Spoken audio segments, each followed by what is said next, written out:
हमारे इस चैनल नौटंकी तमाशा को लाल बटन दबाकर सब्सक्राइब करें व घंटी के निशान का बटन दबाएं ताकि सभी नए वीडियो आप तक तुरंत पहुंचे बिल्कुल मुफ्त। अरे बारे बहन, तू तो राजा रानी लागत हो। दोनों प्राणी चले जा रहे हैं बाबूजी, बैठ गए। आज मौसम बड़ा सुहाना है। कोढ़ी अपने ये जो कोढ़ी था जिसका नाम कौशिक हुआ, कौशिक अपनी दुल्हन जालिपा का देखा था सूरत तो मोह हो गया। बाबूजी आज ईश्वर की ऐसी कृपा है, समर्थ को नहीं दोष गुसाई। आज इतनी खूबसूरत बनी हुई है, कोढ़ी का मन थोड़ा कुछ बड़ा प्यार करे को हो गया। अब पेड़ के नीचे बाबूजी गमछा बिछा दिया, कहा जालिपा तनी के तू आराम करा। जो जालिपा कहती कि नहीं स्वामी आप आराम करें, कहे नहीं नहीं आप आराम करें। कोढ़ी लेट जाता है बाबूजी जिसका नाम कौशिक हुआ। जालिपा से कहता है कि जालिपा यहाँ आओ ना, मेरे पास आओ, एकदम करीब आ जाओ, एकदम करीब। जालिपा ठुमुक के उधर खड़ी हो गई और मुस्कुरा रही है। अपने आंचल के पल्लू को बाबूजी अपने दांत से दबा लिया है और कौशिक आज देख रहा है। और कौशिक उठकर खड़ा हो गया, तुम मेरे दिल की धड़कन को और बढ़ा रही हो, यहाँ आ जाओ। जिंदगी तो तुम्हारी रोते रोते बीत गई जालिपा। जालिपा ठुमुक ठुमुक के आ रही है। आज विधाता ने सोरा श्रृंगार उसको दिया है, एकदम आ गई। सोरा हो श्रृंगार तन बाती सवा भरना,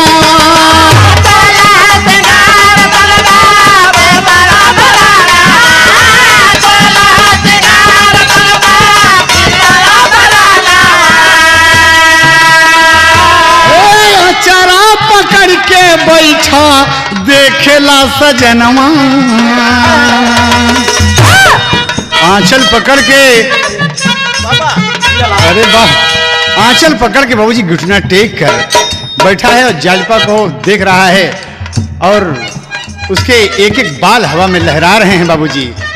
और क्या कहा था, अगर तू ना मनबुना, अरे तोह से करबई बर जोरिया, तोह से करबई जोरा जोरिया, हम करबई तोह से करबई बर जोरिया, हम करबई तोह से तोह से करबई बर जोरिया, हम करबई तोह से करबई बर जोरिया, हम करबई तोह से तोह से करबई बर जोरिया,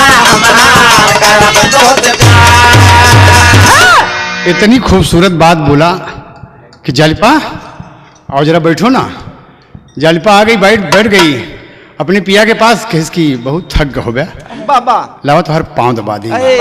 खेनरी इतना बढ़िया मौसम बना है और तू पाँव दबेबू हमारे।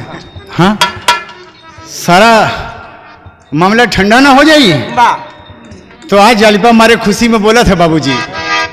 और क्या बोला था बाबूजी, तर्ज लगत है बहुत, कही कि जरा आहिस्ता आहिस्ता बोला ना, ये लोग हमारा आपका बात सुनत हुई।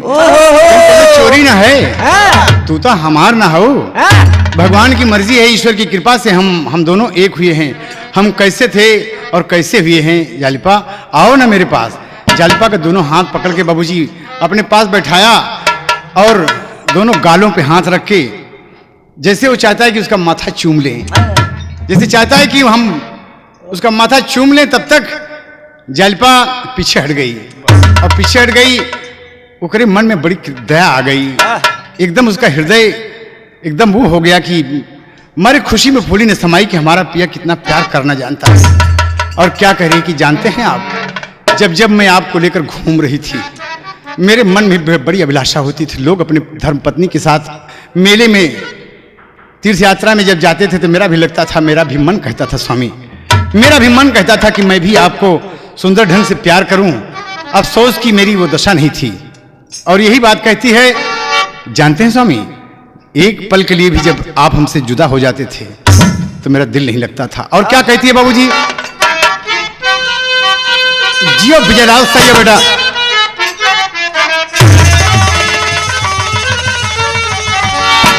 सजना हो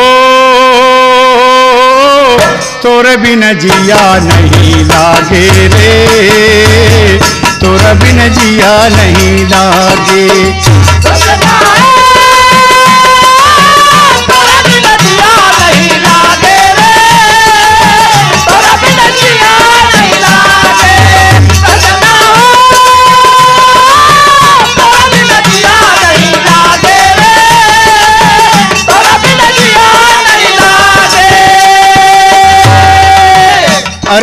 खुशी से नैन छलक गए। कवि ने भाव दिया भोजपुरी में, टप टप चूहे लगल, टप टप चूहे लगल ऊपर से ओरिया, टप टप चूहे लगल ऊपर से ओरिया, ऋषि ऋषि भिजेला बियहुती चुनरिया, ऋषि ऋषि भिजेला बियहुती चुनरिया, ऋषि ऋषि भिजेला बियहुती चुनरिया।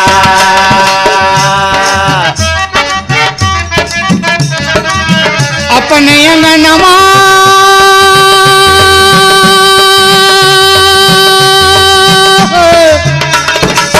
अपने अंगनवा में चला है सजनमा, अपने अंगनवा में चला है सजनवा, अपने अंगनवा में चला है सजनवा। अरे हम तो है दुल्ही तोहार सजना है, तोरे बिन जिया नहीं लागे रे, तोरे बिन जिया नहीं लागे सजना हो, तोरा बिन जिया नहीं लागे रे, तोरा बिन जिया नहीं लागे। सजना हो, तोरा बिन जिया नहीं लागे रे, तोरा बिन जिया नहीं लागे। कहती जाती है उड़ गई पिया, ये बियाबान जंगल है, आप चलिए ना, चलें हम आप अपने घर चलें। लिवा के चलती है,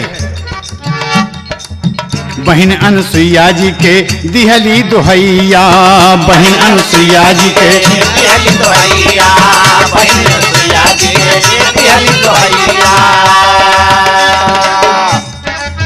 अपने अनसुईया की दुहाई देते हुए बाबूजी गौवा में आई गए, गौवा में आई गए चिरवा चिरैया, गौवा में आई गए चिरवा चिरैया, गौवा में आई गए चिरवा चिरैया।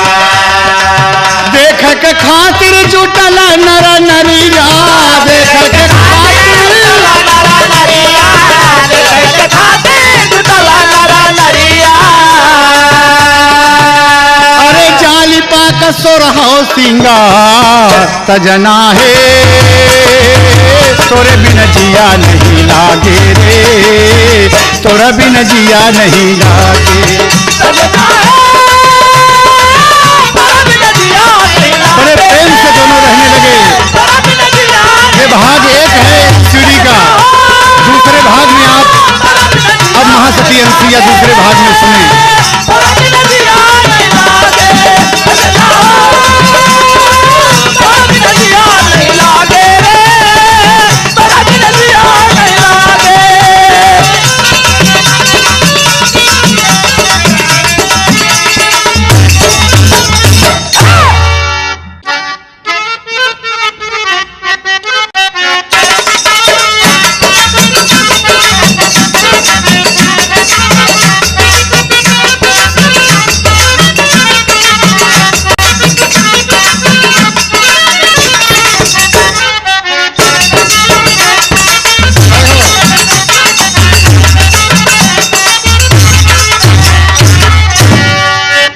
गंगा कैसेट के माध्यम से आप महासती अनसुईया का दूसरा भाग सुनने जा रहे हैं।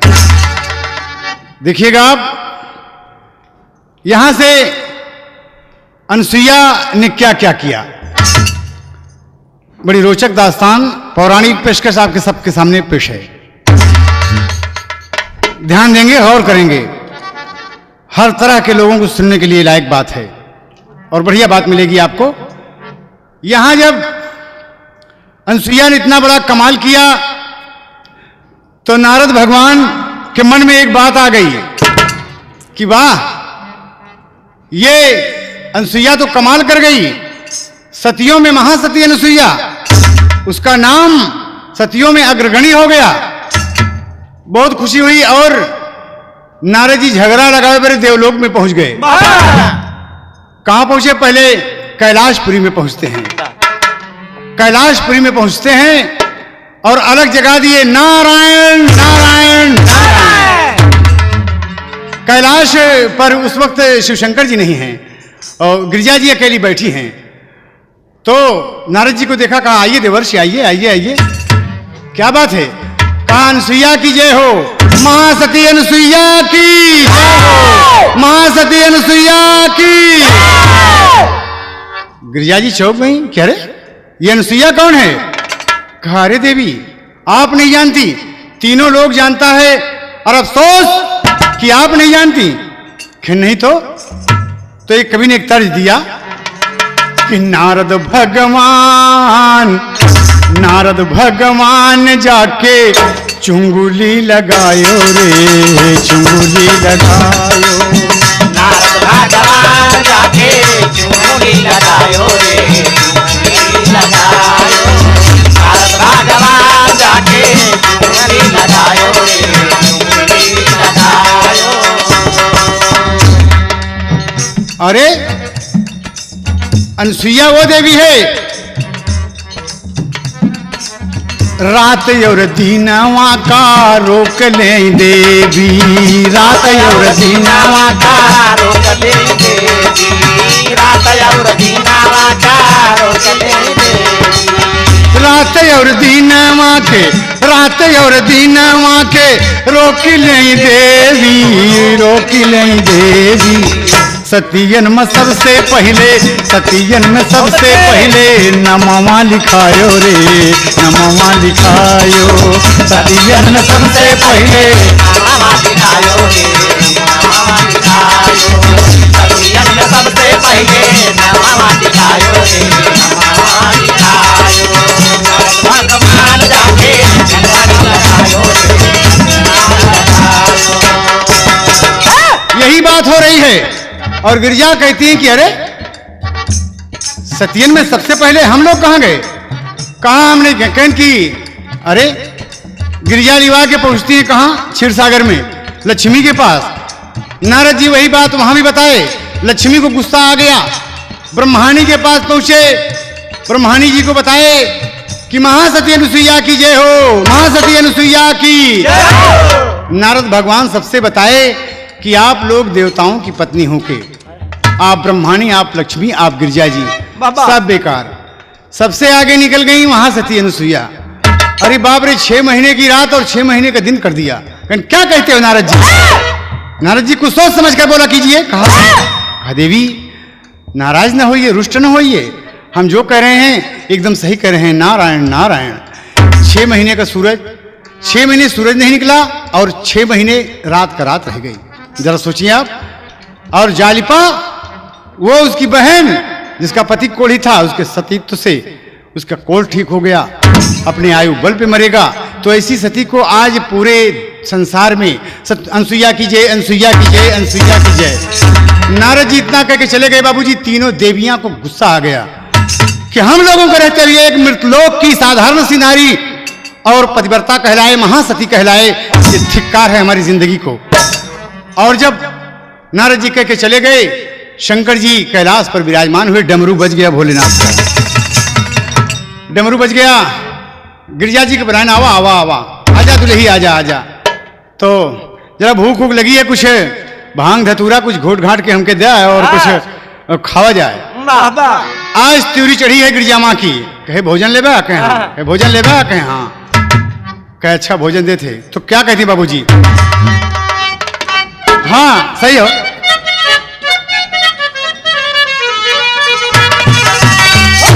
और बड़े क्रोध में शिव शंकर से, हाँ बड़े क्रोध में शिव शंकर से बोललिन गिरिजा माई।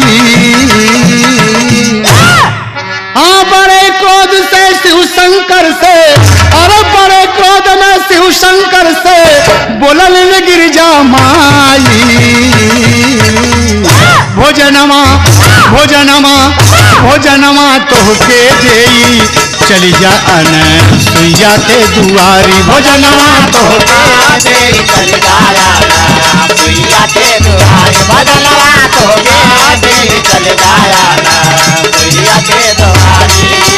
बड़े क्रोध में शिव शंकर से, बड़े क्रोध में शिव शंकर से बोली गिरिजा माई। भोजनवा भोजनवा भोजनवा लोग कहते हैं चल जाया अनुसुईया के दुआरी। भोजनवा तो कहते हैं चल जाया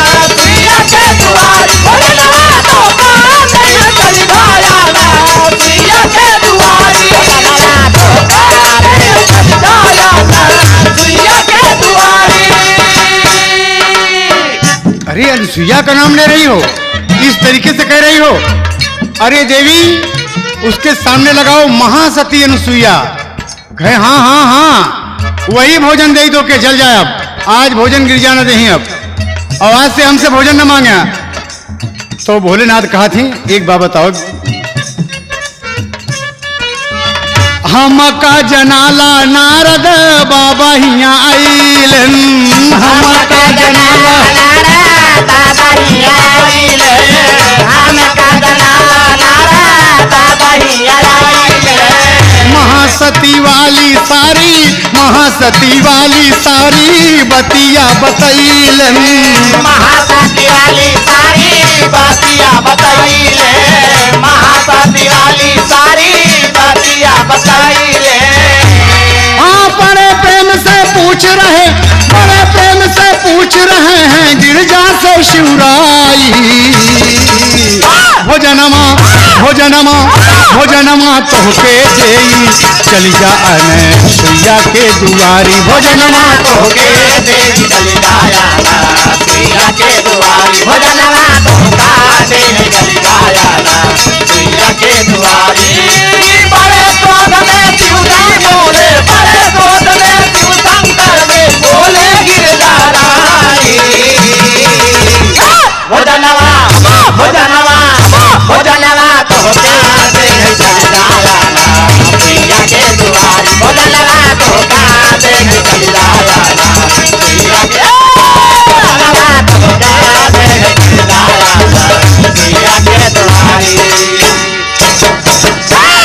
यहाँ ये करिश्मा मचा हुआ है। गिरिजा गुस्से में बोल रही हैं, बाबूजी एकदम रुष्ट हैं आज। भोलेनाथ समझ गए। कहा तो भोजन कैसे मिलेगा, भोजन कैसे मिलेगा बताओ ना। अनुसुईया तो महासती अनुसुईया है। कहे जब तक अनुसुईया मृतलोक में जाइए, भोलेनाथ जाइए मृतलोक में। कहा बोलो देवी, बोलो, ये हमार भांग धतूरा गांजा ये सब आप न देबू तो कौन दे? कहे जाके अनुसुईया जी के धर्म डिगावा, जाके अनुसुईया जी के धर्म डिगावा, जाके अनुसुईया जी के धर्म डिगावा। जाके धर्म डिगादा और महासतियन से उनके नमवा कटावा, महासतियन से उनके नमवा कटावा, महासतियन से उनके नमवा कटावा। हाँ, सुन के बतिया शिव शंकर जी, सुन के बतिया शिव शंकर जी, सुन के बतिया शिव शंकर जी। हाँ, सुन के बतिया शिव शंकर जी आज गए न पगलाई। भोजनमा तोहके देई, चली जा अनुसुईया के दुआरी। भोजनमा तोहके देई, चली जाया सुइया के दुआरी, भोजनवा तोहका देवी चली जाया सुइया के दुआरी। बड़े क्रोध में शिव शंकर दे, बड़े क्रोध में शिव शंकर दे बोली गिरधाराई। भोजनवा तोहका देवी चली जाया सुइया के दुआरी, भोजनवा तोहका देवी चली जाया सुइया के दुआरी, भोजनवा तोहका देवी चली जाया सुइया के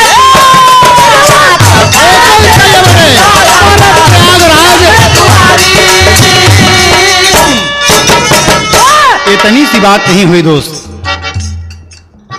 भगवान शिवशंकर चकित हो गए कि मैं धर्म डिगाऊं जाकर। अनुसुईया के साथ जब तक उसके शरीर से शरीर स्पर्श नहीं होगा, उसका धर्म नहीं डिगेगा। ये तुम चाहती हो कि मैं जाके अनुसुईया के यहाँ मतलब कुकर्म फानी हम?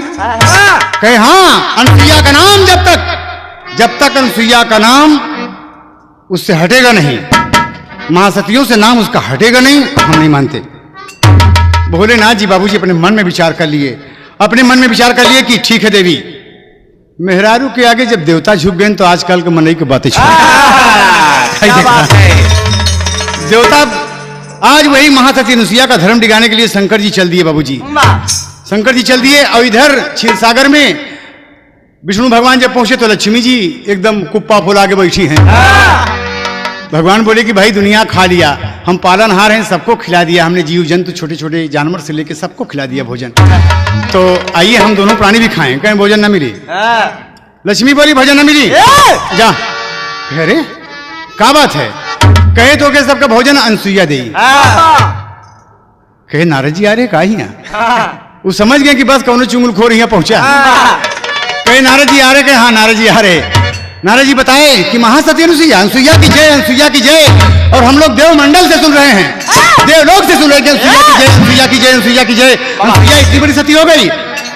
विष्णु भगवान कहे कि देवी अनुसुईया, अनुसुईया तुम चिल्ला रही हो, ये अच्छी बात नहीं है, उसके नाम के सामने लगाइए महासती अनुसुईया। ये ले, ये और बन गया। वाह वाह वाह। कहे तो भोजन वही दे, कहीं नहीं भोजन दीजिए, कहीं भोजन ना मिले, कहीं के भोजन अगर मिलेगा तो कैसे मिलेगा, कहीं जाके तू अनुसुईया के धर्म दिखावा। विष्णु भगवान कह रहे देवी आप कह रही हैं कि अनुसुईया का धर्म दिखाई जाके ओकर सती तो नष्ट करी हम। कहे हाँ अगर ओकर सती तो ना नष्ट होई और ओकर नाम ना मिट जाए दुनिया से तब तक भोजन न मिली। भगवान मान गए कि कोई बात नहीं, मैं अनुसुईया का धर्म दिखाने जाऊंगा। और विष्णु भगवान अपने लोक से चल दिए क्षीर सागर से। ब्रह्मानी ब्रह्मा के लगे पहुंची हैं। ब्रह्मानी ब्रह्मा से क्या कह रही हैं? ब्रह्मा जी कहते हैं कि भाई कुछ खाए पिए के दे दे, जितना दुनिया हम बनाए हैं, जो भी सृष्टि की रचना हमने किया है, सबको भोजन मिल गया है तो हमको भी मिलना चाहिए। जाओ। तो बाबूजी ब्रह्मानी का कहा थी, एक बात हमके बतावा। कहे हाँ, कहन मृत्यु लोकवा में सुईया महतारी, मृत्यु लोकवा में सुईया महतारी, मृत्यु लोकवा में सुईया महतारी। जाय के धर्मवा हो, जाय के धर्मवा दिगावा ब्रह्मचारी, जाय के धर्मवा दिगावा ब्रह्मचारी, जाय के धर्मवा दिगावा ब्रह्मचारी। ब्रह्मा को दम बोलन लागे, ब्रह्मा को दम बोलन लागे, ब्रह्मा को दम बोलन लागे। हाँ ब्रह्मा को दम बोलन लागे, कस गई पगलाई।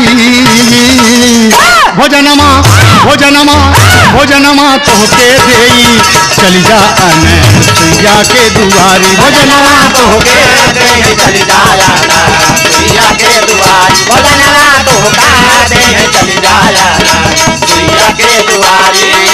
बड़े क्रोध में शिव शंकर से, बड़े क्रोध में शिव शंकर से बोली गिरधारी।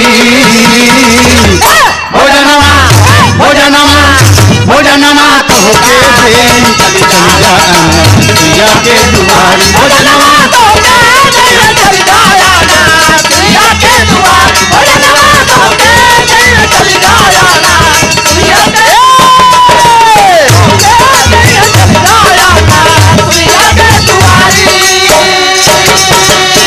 अरे बाप रे, ब्रह्मा जी भी कहे ओके जाके हम धर्म डिगा देई, ओकरे साथे कुकर्म फानी, तो जाके धर्म डिगी ओके तो हमके भोजन मिली। लेकिन बाबूजी औरत के आगे ब्रह्मा जी को भी झुकना पड़ा। ब्रह्मानी जी ने कहा कि जाइए आप।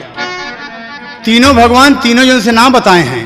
शंकर जी कैलाशपुरी से, और विष्णु जी क्षीर सागर से, ब्रह्मा जी ब्रह्मलोक से चले हैं बाबूजी धर्म डिगाने के लिए।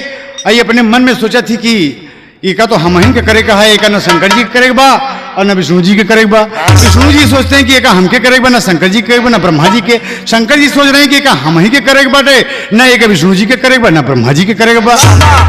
तो हम चल जाब चुप्पे से ओकर तन का स्पर्श करब और धर्म होकर डिग जाई, काम हमार बन जाई। गिरजा जी का फिर हमारा भांग धतूरा और सब चलना शुरू हो जाएगा। भोलेनाथ चले और तीनों भगवान चलते चलते बाबूजी आके एक चौराहा पर मुलाकात हुई।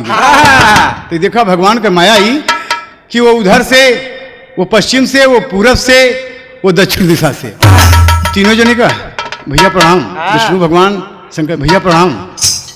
अरे विष्णु जी आप कहाँ? शंकर जी आप कहाँ? ब्रह्मा जी आप कहाँ जा रहे हैं आज? मतलब शंकर जी मुड़ी घुमा लिए कि अब का बताइए हम। विष्णु जी से पूछे, विष्णु जी बताइए आप कहाँ जा रहे हैं? अब देखा ये तीनों जन तो मतलब एकदम उतारुए हैं कुकरम पे। और क्या कह रहे हैं बाबूजी? तो विष्णु भगवान से झूठ नहीं बोला गया। विष्णु भगवान कहे कि आप सब झूठ बोलता भैया, लेकिन हम सच बोलते हैं कि हमारे मेहरारू ऋषियान में भोजन नहीं मिलता है।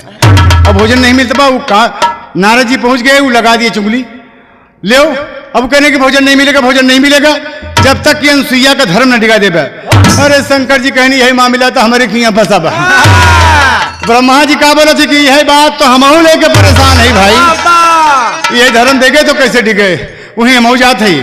तो विष्णु भगवान कहें कि बड़ा चोरी किया, आप चुप्पे से चल दिया। शंकर जी कहते कि तू ही का बताए कि हल्ला मार के आया है, सबके चोरी चोरी ना आए है, सबको को मेहरारू भेजे हैं। अगर धर्म डिगाने हैं तो चलिए फिर चलो। और तीनों आदमी जब चलते हैं बाबूजी, तो अपने मन में विष्णु भगवान तो पीछे में हैं, आगे आगे ब्रह्मा जी, विष्णु जी पीछे पीछे, सबसे पीछे शंकर जी। शंकर जी कहते हैं कि भैया, कहें हाँ, कहें कि 3 आदमी एक साथ और औरत एक, वहां जाना है और कैसे होगा? कहें चलिए भाई चलिए, जो होगा देखा जाएगा, चलिए अब क्या किया जाए। औरत से तो मिजाज एकदम खराब है भाई। देखा भाई जी, अनसुईया का धर्म डिगावे, कवि ने अपशगुन कैसे दिया इसमें? अनसुईया का धर्म डिगावे, चली भैले तीनों भगवान, झट से छींक भई बाएं पा, पहला यश गुण भा श्रीमान,